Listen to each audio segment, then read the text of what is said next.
Pete പെട്ടെന്ന് തന്നെ സുഖപ്പെടാൻ Q ദൈവത്തോട് പ്രാർത്ഥിക്കുന്നത് കാണിച്ചുകൊണ്ടാണ് ഈ എപ്പിസോഡ് തുടങ്ങുന്നത്.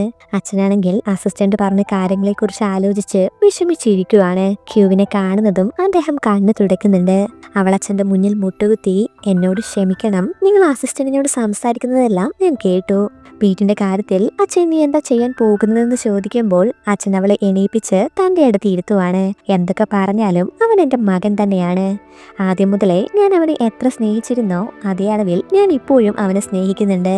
ഇനി അങ്ങോട്ടും എല്ലാം പഴയതുപോലെ തന്നെ ആയിരിക്കും. അതുകൊണ്ട് പീറ്റ് ഒരിക്കലും ഈ കാര്യം അറിയരുതെന്ന് അച്ഛൻ പറയുമ്പോൾ ഒരിക്കലും താൻ ഈ കാര്യം അവനോട് പറയില്ലെന്ന് ക്യൂ സമ്മതിക്കുവാണ്. എന്നാൽ ദിവസങ്ങൾ ഒരുപാട് കഴിഞ്ഞിട്ടും പീറ്റിന് ബോധം വരുന്നില്ല. എല്ലാവരും അവൻ കണ്ണു തുറക്കാൻ വേണ്ടി കാത്തിരിക്കുവാണ്. ക്യൂ അവന്റെ കൈ പിടിച്ച്, നിന്റെ ശല്യമൊന്നും ഇല്ലാത്തത് കൊണ്ട് ഞാനിപ്പോൾ വളരെ ഹാപ്പിയാണ്. അതുപോലെ ഇപ്പോൾ കമ്പനി മുഴുവനും ഞാനാണ് നോക്കുന്നത്. നീ ഏറ്റവും കൂടുതൽ പേടിച്ചിരുന്ന കാര്യമായിരുന്നില്ലേ അത്? എന്നിട്ടും നീ എന്താ എണീക്കാത്തതെന്ന് ചോദിച്ച് അവള് സങ്കടപ്പെടുവാണ്. അങ്ങനെയാണെങ്കിൽ ശരി, നീ എണീക്കേണ്ട, കാലാകാലം ഇങ്ങനെ തന്നെ കിടന്നു. നിന്റെ മുഖം കാണാതിരിക്കുന്നതാണ് എനിക്കും സമാധാനമെന്ന് പറഞ്ഞ് അവൾ എണീറ്റ് പോകുന്നതും പീറ്റ് അവന്റെ വിരലുകൾ ചെറുതായിട്ട് അനക്കുന്നത് നേഴ്സ് കാണുന്നുണ്ട്. അവരപ്പോൾ തന്നെ ഡോക്ടറിനെ വിളിക്കുവാണ്. ഡോക്ടർ വന്ന് പരിശോധിക്കുമ്പോൾ പീറ്റ് കണ്ണ് തുറക്കുന്നുണ്ട്. ഇത് കാണുന്നതും ക്യൂവിന് ഒരുപാട് സന്തോഷമാകുവാണ്. ഈ സമയത്ത് അച്ഛൻ അസിസ്റ്റന്റിനോട് സംസാരിക്കുവാകും. നീ പറഞ്ഞതുപോലെ തന്നെ ഞാനൊരു DNA ടെസ്റ്റ് ചെയ്താൽ പീറ്റിനത് സംശയമാകും. ഇനി അവൻ എന്റെ മകനല്ലെങ്കിൽ തന്നെ ഞാൻ ഈ കാര്യം എങ്ങനെയാ അവനോട് പറയുക? അതുകൊണ്ട് അവന്റെ അമ്മ എന്താ ചെയ്തതെന്ന് പീറ്റ് ഒരിക്കലും അറിയരുത്. അവൻ ഇപ്പോൾ തന്നെ ഒരുപാട് അനുഭവിച്ചു കഴിഞ്ഞു. ഇനിയും അവനെ സങ്കടപ്പെടുത്താൻ ഞാൻ ഉദ്ദേശിക്കുന്നില്ല. തൽക്കാലം നമുക്ക് ഈ കാര്യം മറക്കാമെന്ന് അച്ഛൻ പറയുമ്പോൾ അസിസ്റ്റന്റും തലയായിട്ട് സമ്മതിക്കുവാണ്. അപ്പോഴാണ് പീറ്റ് കണ്ണു തുറന്നു എന്നുള്ള വാർത്തയുമായി ക്യൂ അവിടേക്ക് ഓടി വരുന്നത്. ഇത് കേൾക്കുന്നതും അച്ഛനും അസിസ്റ്റന്റും അവന്റെ അടുത്തേക്ക് ഓടുവാണ്. എന്നാൽ അവർക്ക് കുറച്ച് ദൂരെയായി നിൽക്കുന്ന ക്രിസ് ഇതെല്ലാം കേൾക്കുന്നുണ്ട്. പീറ്റിന്റെ അച്ഛൻ മറ്റാരോ ആണെന്ന കാര്യമെല്ലാം മനസ്സിലാകുമ്പോൾ അവൻ വീണ്ടും ചിരിക്കുവാണ്. അച്ഛൻ വളരെ സ്നേഹത്തോടെ പീറ്റിനോട് സംസാരിക്കുന്നത് കാണുമ്പോൾ അവനൊന്നും മനസ്സിലാകാതെ അച്ഛനെയും ക്യൂവിനെയും മെഴിച്ചു നോക്കുവാണ്. ഇത് കാണുമ്പോൾ അവൾ അവന്റെ കൈ പിടിച്ച് ആശ്വസിപ്പിക്കുവാണ്. അടുത്ത ദിവസം അവന്റെ ഫ്രണ്ട്സ് എല്ലാം അവനെ കാണാൻ വരുന്നുണ്ട്. കാത് ഭയങ്കര ഹാപ്പിയായി ഈ കണ്ണെന്ന് തുറക്കാൻ കാത്തിരിക്കുവായിരുന്നു എല്ലാവരും. നീ ശരിക്കും ഞങ്ങളെല്ലാം പേടിപ്പിച്ച് കളഞ്ഞു എന്നൊക്കെ പറയുമ്പോൾ ഞാൻ ശരിക്കും കണ്ണു തുറക്കാൻ പാടില്ലായിരുന്നു എന്നാണ് പീറ്റ് അവനോട് പറയുന്നത്. ഇത് കേൾക്കുന്നതും ചായ അവന് വഴക്കു പറയുവാണ്. എങ്ങനെയൊക്കെ സംഭവിച്ചത് കൊണ്ട് സ്വന്തം മകന്റെ ജീവൻ രക്ഷിക്കാൻ വേണ്ടി ബ്ലഡ് ഒക്കെ കൊടുക്കാൻ നിന്ന ഒരച്ഛനെ ഞങ്ങൾക്ക് കാണാൻ കഴിഞ്ഞു എന്ന് ക്രിസ് പറയുമ്പോൾ നീ എന്തിനാ അതിവിടെ പറയുന്നത്? അദ്ദേഹത്തിന് എന്തായാലും ബ്ലഡ് കൊടുക്കാൻ പറ്റിയിട്ടില്ലല്ലോ. ഇവര് രണ്ടുപേരുടെയും ബ്ലഡ് ഗ്രൂപ്പ് ഡിഫറെന്റ് ആണെന്ന് ഡോക്ടർ പറഞ്ഞത് നീയും കേട്ടതല്ലേ എന്നാണ് ചായ അവനോട് ചോദിക്കുന്നത്. അത് ശരിയാണല്ലോ. അങ്ങനെയാണെങ്കിൽ നിനക്ക് നിന്റെ അമ്മയുടെ ബ്ലഡ് ഗ്രൂപ്പ് ആകും കിട്ടിയത്. വെറുതെ അല്ല നിന്റെ സ്വഭാവമൊക്കെ നിന്റെ അച്ഛനെ പോലെ അല്ലാത്തത്. നിങ്ങൾക്ക് രണ്ടുപേർക്കും 2 ബ്ലഡ് ഗ്രൂപ്പാണ്. ഒരു നിമിഷത്തേക്ക് നിന്റെ അച്ഛൻ വേറെ ആരെങ്കിലും ആണോ എന്ന് പോലും ഞാൻ സംശയിച്ചു പോയി എന്ന് ക്രിസ് പറയുന്നത് കേൾക്കുന്നതും പീറ്റ് ആകെ ഷോക്ക് ആകുവാണ്. നീ എന്തിനാ അങ്ങനെയൊക്കെ പറയുന്നതെന്ന് ചോദിച്ച് കാത് അവനോട് ചൂടാകുവാണ്. ഞാൻ അവനെ ഒന്ന് കളിയാക്കിയതല്ലേ, നിങ്ങൾ എന്തിനാ അതിങ്ങനെ സീരിയസ് ആയി എടുക്കുന്നത്?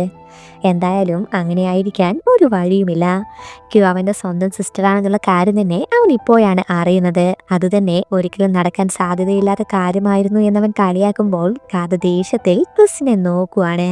എന്നാൽ ക്രിസിന്റെ വാക്കുകൾ പീറ്റിനെ ശരിക്കും ചിന്തിപ്പിക്കുന്നുണ്ട്.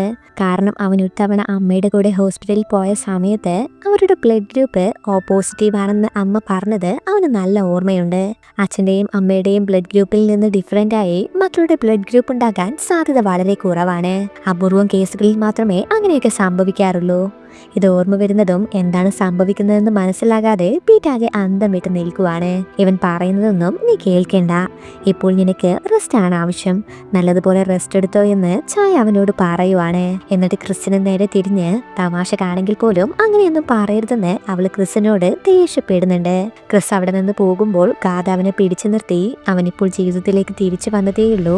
ഈ ഒരവസ്ഥയിൽ അവനോട് ഇങ്ങനെ പറയാൻ നിനക്കെങ്ങനെ കഴിയുന്നു എന്നൊക്കെ പറഞ്ഞ് കാത് അവനോട് ദേഷ്യപ്പെടുവാണ്. ഞാനൊരു തമാശ പറഞ്ഞതാണെന്ന് പറഞ്ഞില്ലേ? എന്തൊക്കെയായാലും സംഭവിക്കാൻ പോകുന്ന കാര്യങ്ങളെ വെച്ച് നോക്കുമ്പോൾ അവൻ സ്ട്രോങ് ആയി ഇരിക്കുന്നതാണ് നല്ലതെന്ന് അവൻ പറയുമ്പോൾ എന്തൊക്കെയാ നീ പറയുന്നതെന്ന് കാത് ചോദിക്കുന്നുണ്ടെങ്കിലും അതൊക്കെ നീ വഴിയെ അറിഞ്ഞോളുമെന്ന് പറഞ്ഞ് ക്രിസ് അവിടെ നിന്ന് പോകുവാണ്. പീറ്റിന്റെ കൂടെ ഹോസ്പിറ്റലിൽ നിൽക്കുന്നത് ചായയാണ്. പീറ്റ് ഉറങ്ങാൻ കിടക്കുന്നുണ്ടെങ്കിലും അവനെ കൊണ്ട് ഉറങ്ങാൻ കഴിയുന്നില്ല. ക്രിസ് പറഞ്ഞ കാര്യങ്ങളാണ് അവന്റെ ചെവിയിൽ മുഴങ്ങിക്കൊണ്ടിരിക്കുന്നത്. അടുത്ത ദിവസം രാവിലെ തന്നെ അച്ഛൻ അവനെ കാണാൻ വരുന്നുണ്ട്. പീറ്റ് ക്യൂ വന്നിട്ടുണ്ടോ എന്ന് നോക്കുന്നത് കാണുമ്പോൾ അവൾക്ക് ഇന്നൊരു മീറ്റിംഗ് ഉണ്ട്, അതുകൊണ്ടാണ് ഞാൻ ഒറ്റയ്ക്ക് വന്നതെന്ന് അച്ഛൻ പറയുമ്പോൾ പീറ്റ് ഒന്നും മിണ്ടുന്നില്ല. പീറ്റിനോടൊപ്പം ഹോസ്പിറ്റലിൽ നിൽക്കുന്നതിന് അദ്ദേഹം ചായയോട് നന്ദി പറയുന്നുണ്ട്. നിനക്കെന്തെങ്കിലും വേണോ എന്ന് അച്ഛൻ ചോദിക്കുമ്പോൾ പീറ്റ് ചായയെ നോക്കുവാണ്. എന്നാൽ നിങ്ങൾ രണ്ടുപേരും സംസാരിച്ചിരിക്കുന്നു പറഞ്ഞ് അവൾ ആ റൂമിൽ നിന്ന് പോകുവാണ്. അവൾ പോകുന്നതും അച്ഛൻ എന്നെ ഇഷ്ടമാണോ എന്നാണ് പീറ്റ് അച്ഛനോട് ചോദിക്കുന്നത്. നീ എൻ്റെ മകനല്ലേ, പിന്നെ ഞാനെങ്ങനെയാ നിന്നെ ഇഷ്ടപ്പെടാതിരിക്കുന്നതെന്ന് അച്ഛൻ തിരിച്ചു ചോദിക്കുമ്പോൾ പീറ്റിന് സങ്കടമാകുവാണ്. അച്ഛൻ പോയി കഴിയുമ്പോൾ നീ എനിക്കൊരു സഹായം ചെയ്തു തരുമോ എന്ന് അവൻ ചായയോട് ചോദിക്കുന്നുണ്ട്.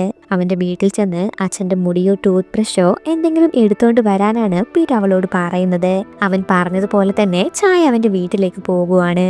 എന്നിട്ട് ടാങ്ങിനോട് പീറ്റിന് ഹോസ്പിറ്റലിൽ ഉപയോഗിക്കാൻ കുറച്ച് ഡ്രസ്സ് വേണമെന്ന് പറയുന്നതും ടാങ് അപ്പോൾ തന്നെ ഡ്രസ്സ് പാക്ക് ചെയ്യാൻ വേണ്ടി പീറ്റിന്റെ റൂമിലേക്ക് ഓടുവാണ്. ഈ സമയം നോക്കി ചായ അച്ഛന്റെ മുറിയിൽ കയറി പീറ്റ് പറഞ്ഞതുപോലെ തന്നെ അച്ഛന്റെ മുടി കളക്ട് ചെയ്യുന്നുണ്ട്. അവൾ അതുമായി പോകാൻ നിൽക്കുമ്പോഴാണ് പുറകിൽ നിന്ന് ടാങ് അവളെ വിളിക്കുന്നത്. തള്ളി വെളിച്ചിട്ടായോ എന്ന് പേടിച്ച് അവൾ തിരിയുമ്പോയാകും പോകുന്ന ധൃതിയിൽ പീറ്റിന് ഡ്രസ്സ് എടുക്കാൻ മറന്നെന്ന കാര്യം അവൾക്ക് മനസ്സിലാകുന്നത്. അത് കൊടുക്കാനാകും ടാങ് അവളെ മിടിച്ചത്. അതും വാങ്ങി അവൾ പെട്ടെന്ന് തന്നെ തിരിച്ച് ഹോസ്പിറ്റലിലേക്ക് പോകുവാണ്. പീറ്റ് അവന്റെ കയ്യിലുള്ള അവന്റെ മുടിയും കൊടുത്ത് അവളോടത് DNA ടെസ്റ്റിന് അയച്ചു കൊടുക്കാൻ പറയുവാണ്. ക്രിസ് എന്തെങ്കിലും മണ്ടത്തരം പറഞ്ഞെന്ന് വിചാരിച്ച് നീ എന്തിനാ ഇതൊക്കെ ചെയ്യുന്നതെന്ന് ചോദിക്കുമ്പോൾ എനിക്കെന്തായാലും ഇതിലെ സത്യം അറിയണമെന്നാണ് പീറ്റ് അവളോട് ഇതിന് മറുപടി പറയുന്നത്. നീ എന്നെ സഹായിക്കാൻ പോകുന്നില്ലെങ്കിൽ ഞാൻ മറ്റെന്തെങ്കിലും വഴി നോക്കിക്കൊണ്ടെന്നവൻ പറയുന്നതും ഞാൻ തന്നെ ചെയ്യാമെന്ന് പറഞ്ഞ് അവൾ ആ കവറ് അവന്റെ കയ്യിൽ നിന്ന് വാങ്ങുവാണ്. ഈ സമയം ക്യൂ ആണെങ്കിൽ ഓഫീസിൽ ജോലി ചെയ്തുകൊണ്ടിരിക്കുവാണ്.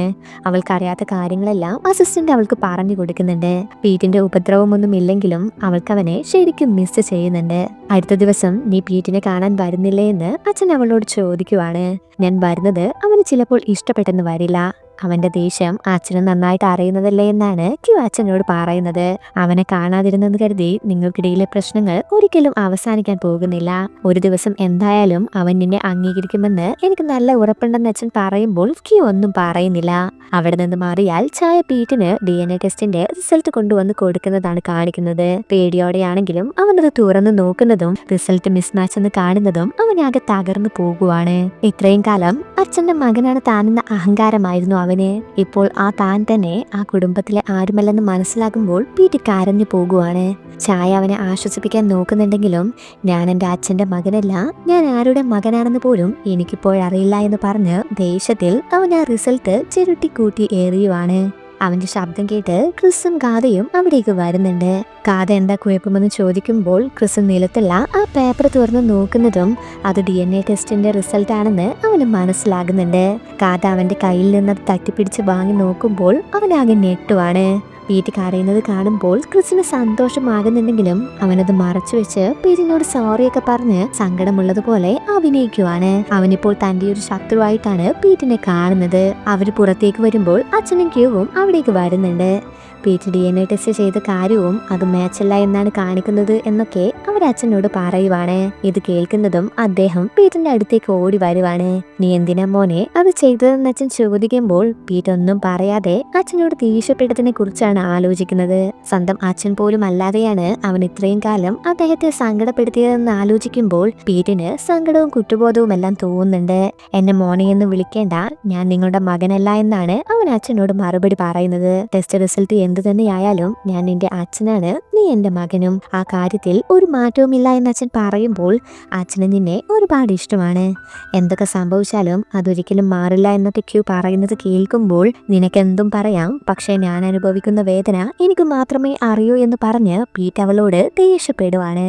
നീ ഞാൻ പറയുന്നതൊന്ന് കേൾക്ക് എന്നച്ഛൻ പറയുമ്പോൾ എനിക്കൊന്ന് ഒറ്റയ്ക്കിരിക്കണം എന്നവൻ പറയുന്നതും മനസ്സില്ലാ മനസ്സോടെ അച്ഛൻ ആ മുറിയിൽ നിന്ന് പുറത്തേക്ക് പോകുവാണ്. എല്ലാവരും പോകുന്നതും പീറ്റ് കരയുവാണ്. ആകെ അവന് സ്വന്തമെന്ന് പറയാനുണ്ടായിരുന്നത് അവന്റെ അച്ഛനായിരുന്നു. അതും തന്റെ സ്വന്തമല്ലെന്ന് ആലോചിക്കുമ്പോൾ പീറ്റാകെ ഇല്ലാതാകുവാണ്. പുറത്തെത്തുന്നതും അച്ഛൻ പൊട്ടിക്കരയുന്നുണ്ട്. പീറ്റും ആകെ തകർന്നിരിക്കുവാണ്. ഈ ഒരു അവസ്ഥയിൽ അച്ഛൻ വേണം സ്ട്രോങ് ആയി നിൽക്കാനെന്നൊക്കെ പറഞ്ഞ് ക്യൂ അച്ഛനെ സമാധാനിപ്പിക്കുന്നുണ്ട്. പെട്ടെന്നെന്തോ തീരുമാനിച്ചുറപ്പിച്ചതുപോലെ പീറ്റ് കരയുന്നത് നിർത്തി അവന്റെ ഡ്രസ്സ് എല്ലാം മാറ്റുവാണ്. എന്നിട്ട് അവന്റെ പേഴ്സും ഫോണും എല്ലാം എടുത്ത് അവിടെ നിന്ന് പോകുന്നുണ്ട്. ക്യൂ പാക്ക് വിളിച്ച് ഉണ്ടായ കാര്യം കാര്യങ്ങളെക്കുറിച്ചെല്ലാം പറഞ്ഞ് സങ്കടപ്പെടുവാണ്. ഞാൻ കാരണമാണ് ഇതെല്ലാം സംഭവിച്ചത്. ഞാനന്ന് റോഡിൽ വെച്ച് അവനെ കണ്ടില്ലായിരുന്നുവെങ്കിൽ, അല്ലെങ്കിൽ അവന്റെ വീട്ടിൽ നിൽക്കാൻ സമ്മതിച്ചില്ലായിരുന്നുവെങ്കിൽ അവൻ ഇങ്ങനെ ഒരവസ്ഥ വരില്ലായിരുന്നു എന്നൊക്കെ പറഞ്ഞ് ക്യൂ അവളെ തന്നെ കുറ്റപ്പെടുത്തുവാണ്. ഇതൊന്നും നീ കാരണമല്ല സംഭവിച്ചത്. സത്യം എന്തു തന്നെയായാലും ഒരിക്കൽ അത് പുറത്തു വരും. അതിൽ നിന്റെ തെറ്റൊന്നുമില്ല എന്നൊക്കെ പറഞ്ഞാണ് ഇപ്പോൾ അവളെ ആശ്വസിപ്പിക്കുന്നത്.